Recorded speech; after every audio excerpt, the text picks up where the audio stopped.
Bonjour, bienvenue à chacun ses jeux. Cette semaine, Joanie Riendo vient nous présenter un jeu de zombies. Puis Patrice Turcotte vient nous présenter le jeu Château La Fortune. Moi, Sébastien, je vais te présenter un banc d'essai. Ben, c'est super ça, mais moi je vais voir un classique, le Go, avec Steve Simard. Bonne émission.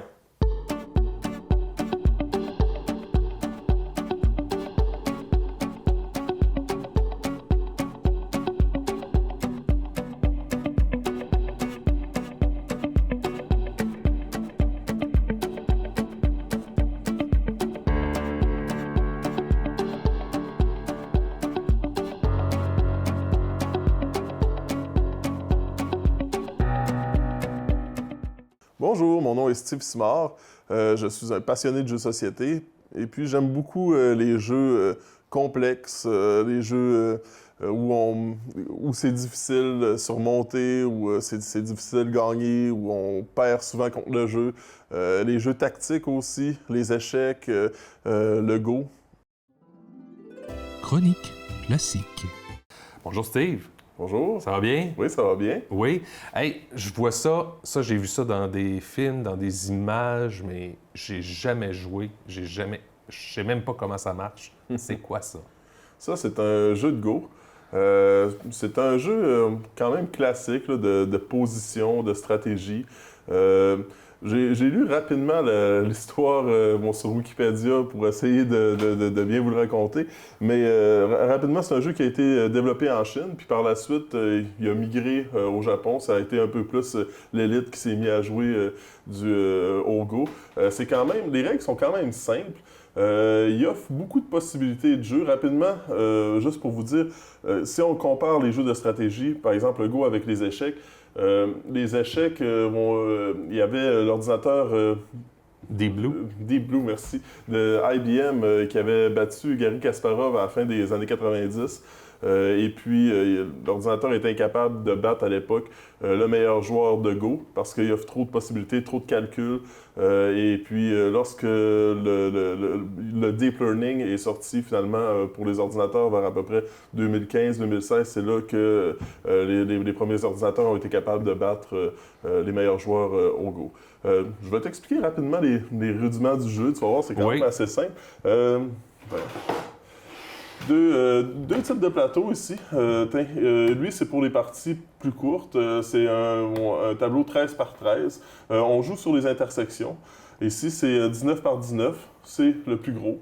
Généralement, quand on présente le jeu, quand on apprend le jeu, on conseille de commencer sur des tables un peu plus petites pour se familiariser un peu avec les règles, tout ça. Puis peu à peu, on peut aller sur des tables plus grandes. Généralement, 19 par 19, c'est le plus grand, puis c'est la table qu'on voit dans les tournois. D'accord. Puis là, ça marche comment? Ça marche comment? On va y aller avec la petite. Ici, on va y aller avec deux couleurs. Le hasard a fait en sorte que tu as les blancs, j'ai les noirs. Parfait. Il y a un détail quand même que je trouve déjà en partant intéressant au Go comparé aux échecs, c'est qu'il y a moyen de rééquilibrer les forces. C'est-à-dire que supposons que je suis vraiment meilleur que toi, je te laisse 4 coups d'avance. Puis tu joues 4 coups, puis bon, après ça, on joue tour par tour. Fait que ça permet de rééquilibrer les forces pour éviter que finalement, si un joueur qui est démesurément meilleur que l'autre, qui gagne à tous les coups. Ce qui peut entraîner quand même certaines frustrations, dont c'est le cas quand même aux échecs. Je veux dire, quand il y a un joueur qui est bon, qui est de calibre de tournoi, je veux dire, à moins qu'il fasse une erreur, t'es certain qu'il va toujours gagner. Là, au moins, le Go, ça permet de rééquilibrer les forces. Puis si au pire, je te bats avec 4 d'handicap, on va en mettre 6 handicap 8. Puis à un moment donné, tu vas être capable de gagner, on va être capable de trouver l'équilibre. Rapidement, c'est ça. À l'inverse des échecs, c'est les noirs qui commencent. Okay. Aussi, étant donné que c'est un jeu qui était joué par l'aristocratie, c'est un jeu aussi qui est très codifié dans les mœurs de jouer. C'est-à-dire que si jamais un jour la vie fait en sorte que tu te ramasses au Japon et que tu joues finalement avec des gens qui sont très connaissants de ce jeu, il y a une façon de prendre les pierres, il y a une façon de les déposer. Oh mon Dieu! Oh oui, puis en fait, c'est très impoli, par exemple, de prendre une pierre, puis là, finalement, d'attendre, de ne pas savoir quoi faire. On fait pas ça. Normalement, tu sais quel coup tu fais, tu prends, tu joues. Puis en fait, il faut même pas la prendre comme ça. Bon, tu sais, les mœurs sont très codifiées autour. Parfait. Fait que si jamais je suis impoli, je m'excuse tout de suite là, auprès des joueurs. J'apprends. Bref, c'est ça, mais pour la plupart des gens, si vous avez l'occasion de jouer, ben, c'est ça, même ces morceaux-là, je les ai découverts en faisant des lectures. Je veux dire, les fois où c'est que j'ai joué, par exemple, à l'université ou au Go, les gens, je veux dire, ils connaissaient pas ces règles-là, et puis, je veux dire, on s'amuse. Alors, bref, les pierres, on les place sur les intersections des lignes. Et puis, en fait, c'est ça, c'est un tour par tour. Bon, je joue, tu joues, et je vais prendre quelques-unes de tes pierres pour donner l'exemple. Ce qui donne les points à la fin, ce sont les emplacements vides dans les territoires qu'on a construits. OK? Bon, supposons que, je ne sais pas, le reste de la table est occupé. Là, la partie est terminée. On a convenu que ce territoire-là est à moi. Mais je compte le nombre de cases vides à l'intérieur du L'intersection. Et c'est ce qui me donne le nombre de points. Okay.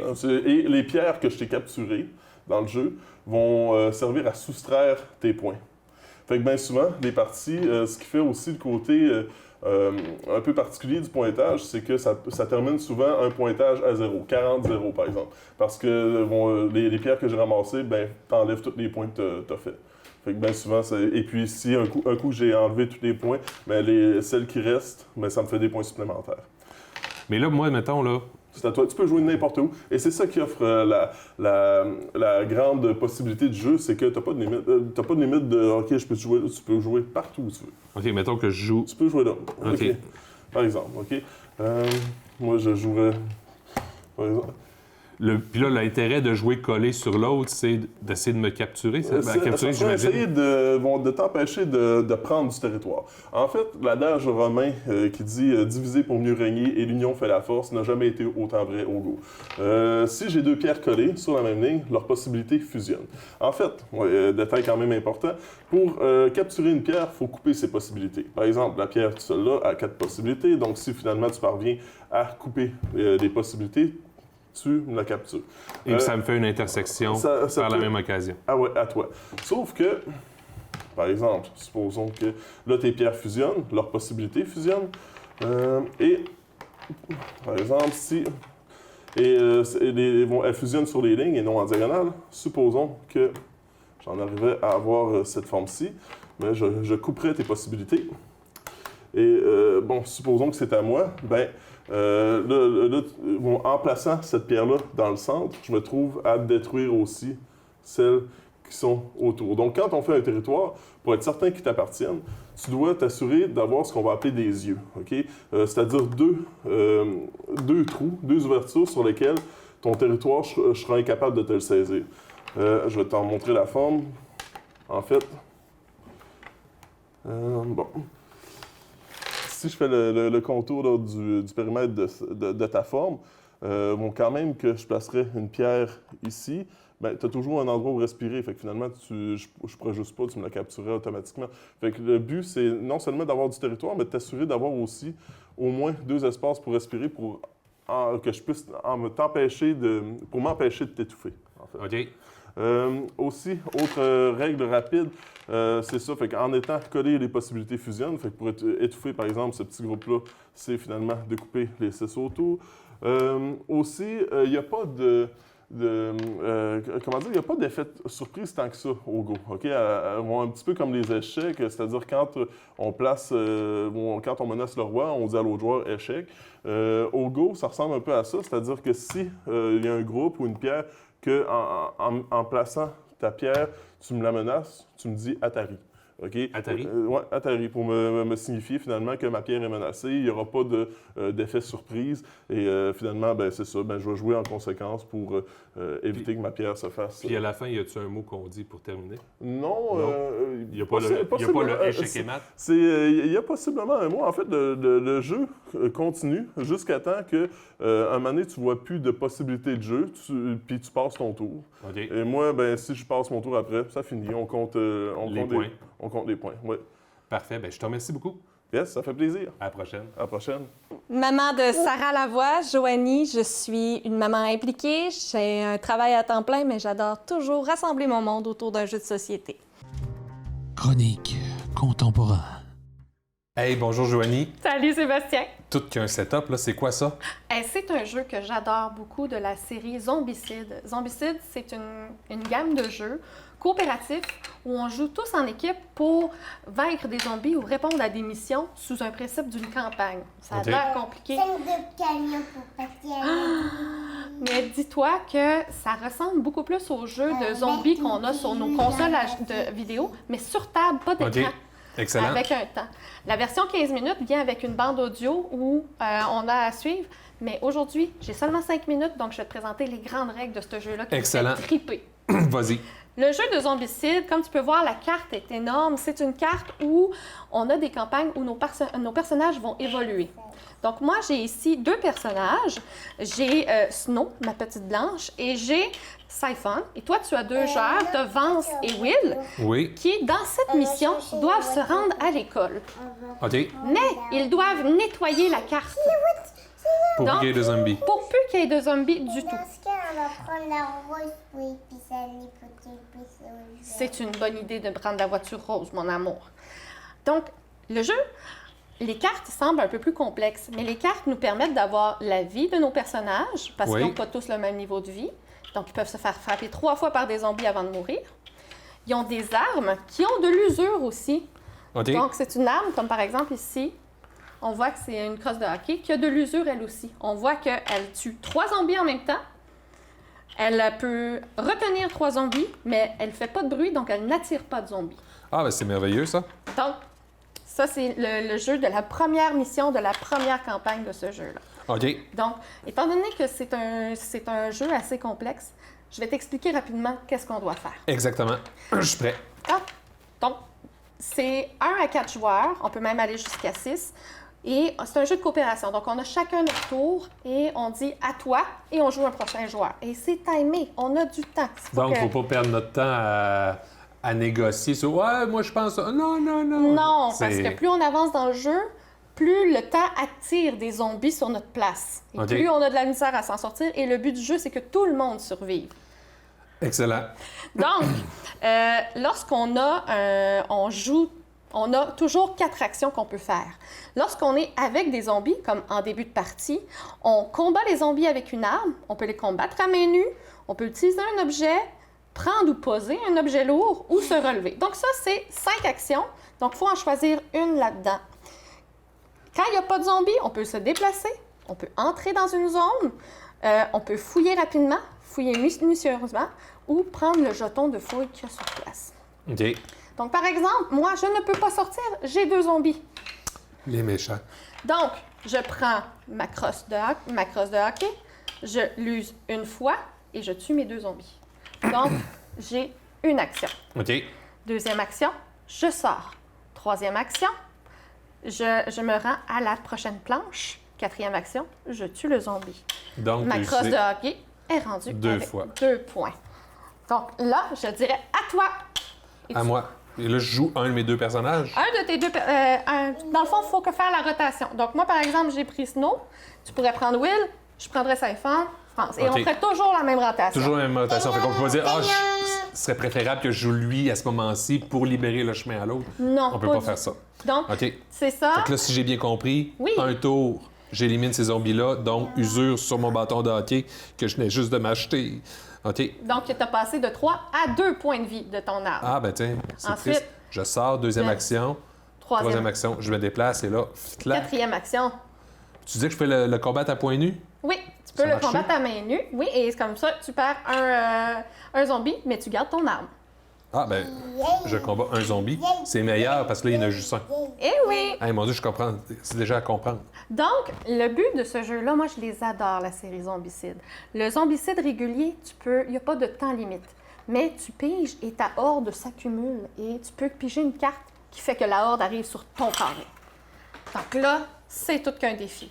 Autant que 15 minutes avec un ado, tu as un timer, tu trouves la piste audio sur YouTube parce que c'est disponible. OK. Puis à chaque minute ou à chaque 30 secondes, tu vas entendre un « rare » et le joueur va recevoir un zombie sur sa carte ou va piger une carte zombie pour savoir combien apparaissent sur sa table à chaque fois qu'on entend un zombie. OK. Puis là, des armes, on peut-tu en accumuler? On peut-tu en trouver? Il y a toute une histoire. Il y a des armes à feu, il y a des armes de poing, il y a des lames. Tu peux aussi transporter, par exemple, du gaz pour un hélico pour aller, à la fin de la campagne, battre le méchant monstre. Donc, on a vraiment une longue histoire. Donc, tu sais, on a vraiment la fin de l'innocence, la fin de l'innocence 2. Donc, je vous montre, c'est toute une histoire qui a été documentée. Puis, on peut même aller en télécharger, aller en imprimer sur Internet pour faire avancer l'histoire de nos personnages qui évoluent, qui gagnent des points, qui gagnent qui gagnent des astuces. Comme par exemple, moi, Saifan, c'est une fille de karaté, donc elle bat 2 zombies à la fois. Hey, hot. Donc, c'est vraiment un jeu, pour ceux qui aiment ça se casser la tête, qui a une campagne à long terme, puis qui vraiment... on met un peu plus sur l'adrénaline avec un timer qui Ouais, bien, fait c'est rare. sûr, c'est sûr. C'est sûr. Hey, je te remercie beaucoup, Joanie. Ça fait plaisir. La table au goût du lac, ce sont les chefs Antoine Tremblay, Florence Morissette, Stéphane Vaillancourt et Vincent Becker qui mettent en vedette les produits locaux de la MRC de Maria Chapdelaine. Dans cette émission de cuisine animée par Pierre Turcotte.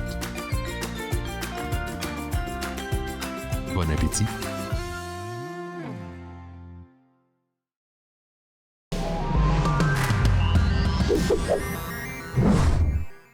T'aimes ça avoir peur? T'aimes ça le cinéma? T'as écouté les 2 premières saisons de Vidéoterreur où tu nous as pognés en podcast sur toute bonne plateforme de podcast? Eh bien, l'attente est terminée. Vidéoterreur saison 3, ça s'en vient.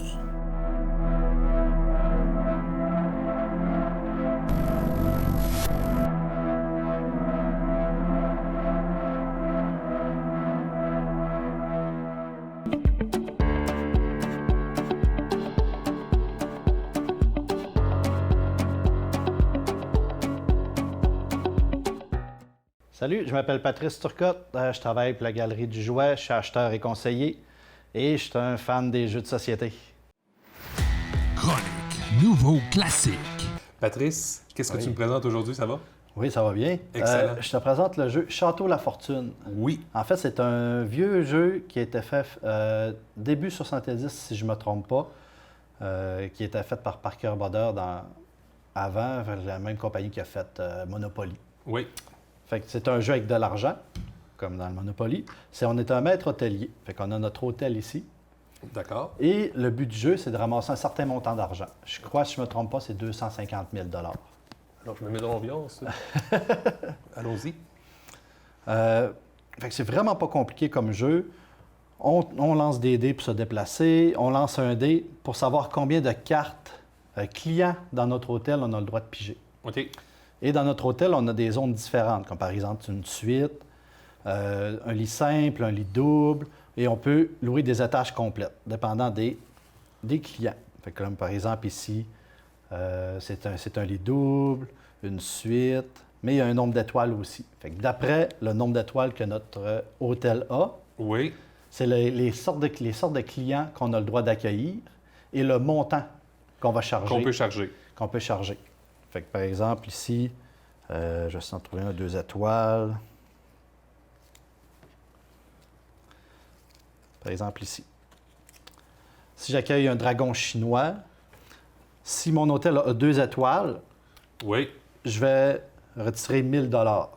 Si mon hôtel, par exemple, a 3 étoiles, 2 000, 4 étoiles, 4 000 et 5 étoiles, 8 000, le même client va m'emporter d'un montant différent Selon le nombre d'étoiles de mon hôtel. Exactement. Et pour augmenter le nombre d'étoiles de l'hôtel, on doit payer. Fait que si on est à 2 étoiles, si je veux monter à 3 étoiles, je dois payer 15 000.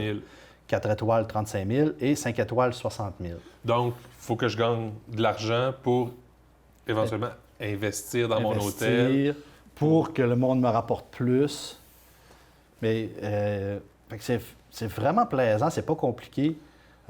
Les règlements, là, c'est un petit papier, ça de gros, là, recto verso. OK. Fait que ça Puis- j'aime ça parce que je suis quelqu'un qui n'aime pas lire des règlements. Mhm. Fait que quand c'est simple comme ça, c'est plaisant.